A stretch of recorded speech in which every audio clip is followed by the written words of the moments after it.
Welcome back to the Stephen Knight Show. Chike, Adam, how's it going? Going good. Good. How's the weather out there in DC?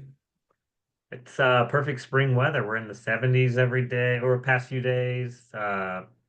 Good breeze, It's we ate dinner outside just a little while ago, so yeah, it's been good weather right now. Nice, nice, nice, nice. All right, well, let y'all take it away with movie reviews. Sure thing. So I saw, so nothing is crazy in the theater right now, although there is a new Final Destination movie. And I like the premises of those. I'm not a big horror movie fan, I heard but I about did see, yeah, exactly. But the cool thing, I will say, I'll sidebar here. The cool thing about the Final Destination movies is it's like a villain that's not a traditional villain, right? It's like death as kind of this like things that are going to get you. So the premise is really cool. I remember seeing the first one in the theaters however long ago, but the first two, and I heard this one was doing well, so good for that series. But I actually hopped into Netflix and watched the latest from Vince Vaughn called Nonas. And this one is the story is about it's based on a true story actually about an Italian man whose mom just passed away, but he's always remembered the great cooking from his grandmother or his nonna, as they call him. And what he decides to do is to open a restaurant that's run only by grandmothers. So grandmothers come in, they cook the dinner and everything like that. So you get like a true, authentic Italian family experience. So it's his story of how he decided to come about this, kind of gathering the grandmothers, how they presented the restaurant, opened it up, and kind of the trials and tribulations that they had to experience at the beginning of opening. Um, and it worked out in the end. It's based on a true story. Not much of a spoiler here, but the restaurant still exists. It's still in Staten Island and everything like that. But it was a nice story. It's exactly what you expect from a Netflix movie. You're not getting craziness, you're not getting to like award-winning stuff per se, but you're doing a great job with a great cast. Vince Vaughn, Linda Cardinelli's in it, Susan Sarandon's in it. Great cast in there. So fun to watch if you're looking for something to put on for a nice evening. Highly recommend. Um, Besides that, Andor wrapped up season two, and I don't know if Chiaz, you're caught up yet or anything like that. But for anyone unaware, it is a Star Wars story, but there's so much more than that. So if you're not a fan of Star Wars because of the lightsabers and the Jedis and all this kind of stuff, it doesn't even have any of that. This is like a real story about real people, and it leads into Rogue One, which is the story about the people who get the Death Star plans that blow up the Death Star. So I think it's great. It's well written, well done. Every episode, you really feel the impact, and it's a lot of, I hate to say parallels of today, but there's a lot of that going on in this film.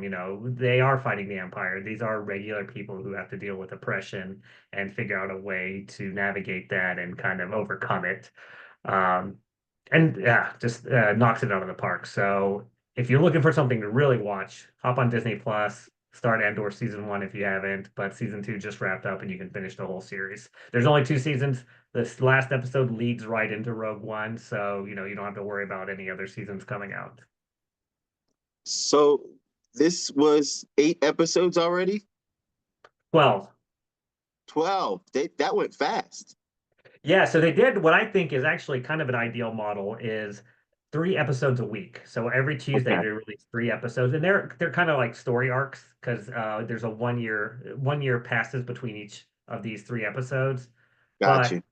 I thought that was a good amount. I actually prefer all episodes coming out at once, but if you had to do something, 3 episodes a week, because that is really how many I can get through in a week anyway, before Yeah. it starts again, I think is a good model. And yeah, definitely worth it. Okay. Can't get mad at that. So I too was on Netflix and I watched the documentary film A Deadly American Marriage. And it basically follows it starts with a family in Ireland and the husband and wife have two children and they move. Well, he doesn't move yet. I'm sorry. He has two children. The wife gets cancer and she dies, and he hires an au pair, and the au pair comes in to take care of the children, and he winds up falling in love with her. They move to America, and he winds up dead. Who killed him? The night of the death, there was allegedly a fight where he was the aggressor, and the wife and her father were in the house, and they were protecting themselves from the husband.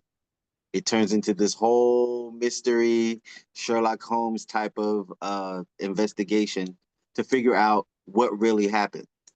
And they go into, like, they dive deep into his life. They talk about the wife previous and maybe if there were issues there, um, and how the woman was, the au pair anyway, was pregnant before she actually took that job. So she had lost the child. And now she's trying to, now that the dad is dead, get custody of the kids. It's really interesting, and it takes you on this roller coaster ride. It's definitely worth the watch. It's exactly what I like in my murder mystery slash real story documentaries. Perfect. Perfect. And so I'm on this new kick now. There are a couple of podcast slash podcast series where they're doing rewatching of series. And I'm doing the Living Single rewatch with Erica Alexander and Ken Coles.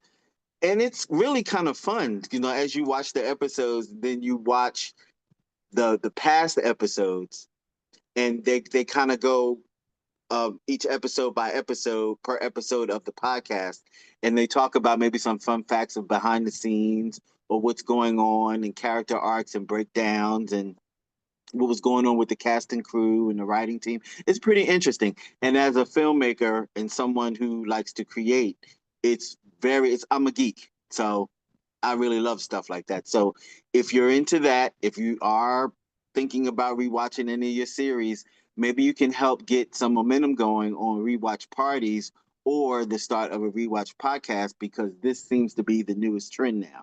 I think Sex and the City is doing the same thing. And there's one more series that's doing the same thing. I forget which one it is, but it's really interesting. I'm here for it. So maybe coming soon to a streaming service near you, one of your old sitcoms or they're doing episodic shows too as well. They're doing rewatch parties and they're putting it on the podcast. So check it out. And that's it for me. Right. I saw this show. Everyone had been talking about this show. I've been seeing them advertise this show. So I thought I would catch an episode on Friday and end up binge watching it all through the weekend. Forever on Netflix. And it's based off it's an adaptation of the Judy Blume's book Forever. And what's her name? Mara. She was married to the producer. Anyway, she got the rights and turned it into this wonderful series. Mara Broccoli. Her, yes. She and so it's already been picked up for season 2, but it is so good. It's based set in 2018 in Los Angeles. Two young athletes become each other's first love. Two families with pushy parents are pressuring the kids to get into college. And so it's a lot of stuff, but it reminds me of when I was in high school, navigating college, love life, and all this kind of stuff, and how I mean it's just told really good. And I found out yesterday it was picked up, and I see exactly why. Like I went out Saturday night, came home at 1 and watched the last episode. Watched the last episode. It was so good. But I'm so glad I can definitely see this going on to multiple seasons because there's so much you can do with it. They're now just about the main character daughter, she's about to go off to college. And so they're gonna try and navigate a long distance relationship, and it's good though. It's good. I don't think they should be in a long distance relationship in college, but that's neither here or there. But but anyway, that's what I saw. Anything coming down the pipeline? Well, yeah, I'm looking at a film called Bring Her Back, because you know I love my horror, and that it's I don't know what it's about really, but it's intriguing me, so I'll probably try to check that out. Yeah, I was about to say, so the big Memorial Day weekend release is a Mission Impossible Part 2 of the Final Reckoning or whatever. And I will say I liked the Mission Impossible ones. I did try to watch Part 1 of the Final Reckoning, and I actually lost interest about like 30, 40 minutes in. So I don't know if I'll follow through with this, but I know that's like the big Memorial Day release, and Lilo and Stitch live action. Again, I don't know if we need to do any more live action Disney movies, especially after Snow White failed at the box office. But yeah, nothing's really jumping out at me right now. Yeah. Yeah, Well, this will be the last Mission Impossible. Am I correct? yeah, it is the last Yeah, one. it should be. It should be. No shade to Tom Cruise. Those movies are excellent. It's a lot of high action. I love the fight scenes and explosions and the car races. Love it all. But one thing that I don't like in my art is predictability. And you know what you're gonna get when you get it because he lives up to a certain quality and standard, but the formula is the same. Yeah, And that's when I get bored. yeah, I get that. Well, guys, thanks for always letting us know what to spend our time, money on, whatnot. And we'll be right back after this.